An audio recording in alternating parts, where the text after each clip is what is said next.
자, 얼마 전에 제가 이런 소식 전해드렸습니다. 윤석열 대통령의 2년 국정 철학, 뭐라고요? 국정기조 못 맞추면 인사조치하겠다 라는 말씀 제가 전해드렸습니다. 그러면서 이 얘기를 하자마자 다음날 산업 2차관을 교체했다라고 말씀을 드렸어요. 자, 그래서 이 산업 2차관을 왜 교체했을까 라는 얘기들이 굉장히 많았었는데 알고 보니까 이런 일이 있었다라는 거예요. 탈원전 폐기 요구를요, 이 산업부에서 1년간 뭉갰었다랍니다, 지금 여러분. 자, 그러니까 윤석열 대통령의 국정 기조, 탈원전 폐기와 관련돼서 산업부가 빠르게 추진을 해야 됨에도 불구하고 제대로 추진을 안 했기 때문에 그와 관련된 질책성 문책을 한 거죠.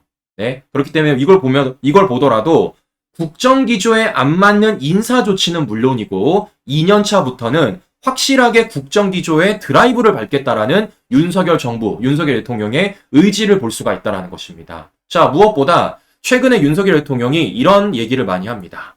문재인 정권에서 연일 비판을 하고 있지 않습니까? 정치 방역을 넘어서 안보 위기까지. 자, 이런 얘기를 왜 하겠습니까? 좌파들은 전 정권 탓하지 말아라 얘기하고 있지만 사실 생각해보세요.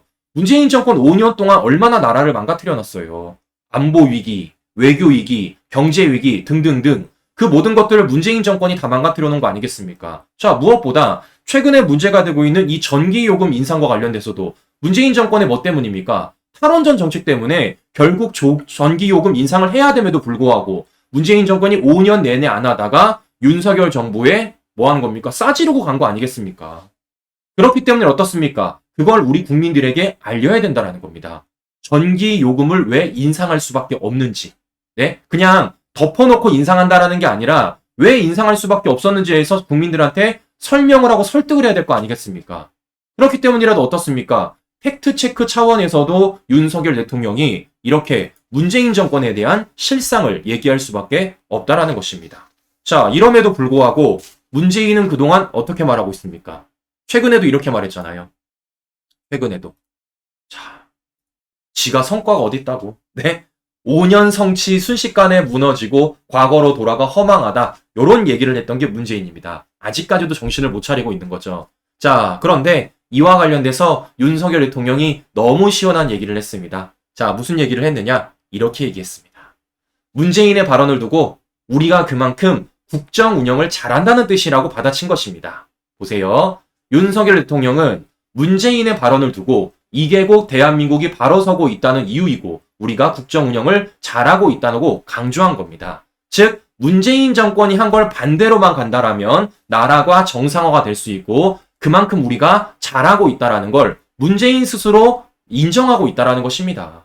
자, 보시는 것처럼 저는 그렇기 때문에 윤석열 정부 2년차 기대가 되고 있고 우리 시청자 여러분들께서도 많은 지지 보내달라라는 말씀을 드렸었는데요. 자, 이런 와중에 문재인이 또 걸렸어요. 뭐가 걸렸냐? 평산 책방과 관련돼서 또 걸렸습니다. 누구한테 걸렸냐면요. 우리 또 전문가 계시죠? 누구? 바로 김경률 회계사님으로부터 문재인의 평산 책방 거짓말이 또 한 번 팩트체크가 되었습니다. 자, 무슨 얘기냐? 자, 우리 기억하시겠지만 손상대 TV에서도 여러 차례 말씀을 드렸어요. 언론에 공개되기 전부터 우리 시청자 여러분들에게 이거 수면 위로 띄워주세요라고 제가 여러 차례 문재인의 평산 책방과 관련된 문제점 말씀드렸습니다. 그 중에 하나가 뭐였습니까, 시청자 여러분? 바로 이거 아닙니까? 사업자 이중 등록.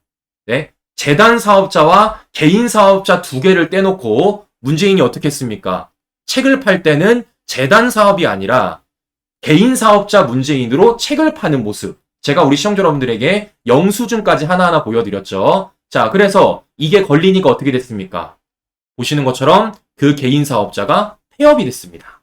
개인 사업자 폐업이 됐어요. 만약에 이게 안 걸렸다라면 문재인이 정말 폐업했을까라는 의문이 드는데요. 자, 이와 관련돼가지고 평산책방이 해명을 했습니다. 어떤 해명을 했냐면요. 이렇게 말을 하더라고요. 재단법인 평산책방의 행정처리가 지연되어 책방 오픈 이후 일시적으로 개인 사업자로 운영되었다고 말씀드린 적이 있습니다. 자, 그러니까 말인즉슨 재단법인과 개인법인이 있는데, 네? 재단법인과 개인 사업자가 있는데 재단법인 행정처리가 늦어서 개인 사업자로 먼저 평상 책방을 열었다. 그렇게 해명을 하고 있는 겁니다. 근데 제가 이거 말이 안 된다 그랬죠. 왜냐? 재단법인 나올 때까지 기다리면 되잖아요. 네? 아니 굳이 그렇게 빨리 책방을 열 필요가 있습니까? 재단법인이 나오면 그때 책방을 열면 되는데 재단법인이 안 나왔음에도 불구하고 개인 사업자로 먼저 책방 열어다가 책을 팔았던 거 아니에요. 제가 그래서 이거 말이 안 된다 그랬습니다. 그런데 친구 여러분, 이것조차도 거짓말이라는 겁니다. 이것조차도. 자, 무슨 얘기냐? 보세요. 평산책방이 이렇게 해명글을 올리면서 밑에다가 이런 걸 하나 달아놨습니다. 뭡니까? 사업자 등록증이에요. 사업자 등록증. 그러니까 이 평산책방과 관련된 재단법인과 개인 사업자와 관련된 사업자 등록증을 평산책방이 근거자료라고 이렇게 본인들에다가 달아놓은 겁니다. 사진을요. 자, 그럼 보십시오, 친구 여러분. 자, 여기서 비교를 해야 되는 거예요. 왼쪽에 70으로 시작되는 건 개인 사업자입니다. 82로 시작되는 것은 재단법인이에요. 네, 70은 개인 사업자, 82는 재단법인. 자, 그래서 제가 실제 이 사업자 등록증을 좀 자세히 봤습니다. 그러니까 평상책방이 공개했다는 이 사업자 등록증 제가 자세히 봤어요. 자, 봤더니 이렇게 돼 있더라고요. 자, 아까 82는 제가 뭐라 그랬죠? 재단법인. 자, 사업자 등록증 등록번호 82로 돼 있습니다. 뭡니까? 재단법인이에요. 근데 도장 찍힌 게 언제입니까? 2023년 4월 28일입니다. 즉, 이 사업자 등록증에 따르면 뭐 하는 거예요? 평산책방의 재단법인은 2023년 4월 28일 날 나온 겁니다, 친구 여러분. 네, 여기까지 정리되시죠? 평산책방의 재단법인 사업자 등록증이 4월 28일 날 나온 거예요. 자, 그러면 4월 28일 이후엔 어떻게 팔아야 됩니까? 개인 사업자 문재인이 아닌 재단법인으로 팔아야 될 거 아닙니까? 맞잖아요. 평산책방의 해명에 따르면 어떻습니까, 친구 여러분? 재단법인 행정처리가 늦어서 개인 사업자로 먼저 팔았다면서요. 그러면 재단법인이 나온 4월 28일 이후에는 문재인 개인 사업자가 아니라 재단법인으로 책을 판매해야 됩니다. 그런데 정말 그랬을까요? 정말 그랬을까요? 보여드립니다. 자, 보세요. 4월 29일 대표자 문재인. 뭐야? 재단법인 아니네. 사업자 등록증 나온 이후에도 문재인 이름으로 팔았네요. 네, 이거 뭡니까 도대체? 이 영수증 어떻게 설명할 거예요? 자, 보십시오. 4월 30일 대표자 문재인. 뭐야? 이것도 재단법인 아니네. 문재인 개인 사업자로 팔았네. 이거 어떻게 설명할 겁니까, 이거? 네? 아니, 평산책방의 해명이랑 다르잖아요. 평산책방은 재단법인, 사업자 행정 처리가 늦어서 어쩔 수 없이 개인 사업자로 팔았다 그랬는데, 아니, 재단법인 사업자가 4월 28일 날 나왔는데 왜 그 이후에도 문재인 개인 사업자로 왜 판매를 합니까? 이거 해명하세요. 네? 우리 평산책방 문재인 이거 해명하세요. 자, 더 어처구니가 없는 건 5월달까지도 문재인 이름으로 팔았잖아요. 5월달까지도. 5월 7일. 네? 재단법인 등록증이 나온 일주일 뒤까지도 개인 사업자 문재인으로 팔았던 게 바로 평산책방입니다. 그럼 뭐 하는 겁니까? 평산책방의 해명이 거짓말이 돼버리는 거예요. 맞지 않습니까, 친구 여러분?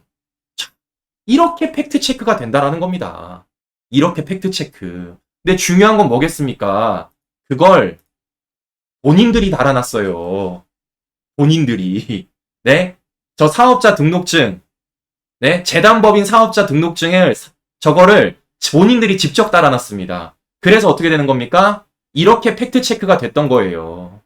자, 보시는 것처럼 꼼수 부리다가 자백을 해버렸다. 네? 꼼수 부리다가 자백을 해버렸다는 겁니다. 자, 그러면 여기서 문재인은 얘기를 해야 됩니다. 문재인 개인 사업자로 지금까지 팔았었던 이 모든 책들, 이 수익금 어디 갔습니까? 이거 공개하세요. 이거 재단법인으로 제대로 넘겼는지 이거 공개하십시오. 본인들이 분명히 말했습니다. 뭐라 그랬습니까? 이거 공공의 목적으로 책방을 연 거라고. 개인 사업자로 연 게 아니라고 분명히 얘기했습니다. 그런데 보시는 것처럼 재단법인 사업자 등록증이 나왔음에도 불구하고 뭐 했습니까? 문재인 개인 사업자로 책을 팔았잖아요. 자, 그 수익금 그거 공개하세요. 그리고 그 수익금이 지금 어디로 들어갔는지까지 문재인관 평산책방은 해명해야 될 것입니다. 아시겠습니까? 아유. 아니, 이렇게 걸릴 거짓말과 이렇게 금방 드러날 일을 왜 저러고 있는지 이해가 안 갑니다. 자, 이쯤 되면 다시 보여드려야죠. 네, 뭐라고요? 박지성 교수님이 얘기했다고요. 우리 범죄심리학자 박지성 교수님이 뭐라고요? 모두 너희보다 똑똑하다. 네, 범죄를 저지르면 곧 잡힌다. 아시겠습니까? 아이고, 참 누구 말 따라 참 좀스럽습니다. 누구 말 따라. 네, 무슨 뭐 100만 원, 200만 원도 아니고 채 그 몇만 원을 가지고도 이렇게 말도 안 되는 해명과 거짓말을 하다가 걸리는 전직 대통령이란 사람. 네, 정말 좀스럽다. 라는 말씀 전해드리면서 오늘 방송 내용 좋으셨다라면 많은 분들에게 공유 추천 부탁드리면서 네, 오늘 일요일입니다, 친구 여러분. 오늘도 행복한 하루 보내시고요. 저는 다음 방송에서 다시 뵙도록 하겠습니다. 우리 긴 시간 끝까지 시청자 여러분 감사합니다.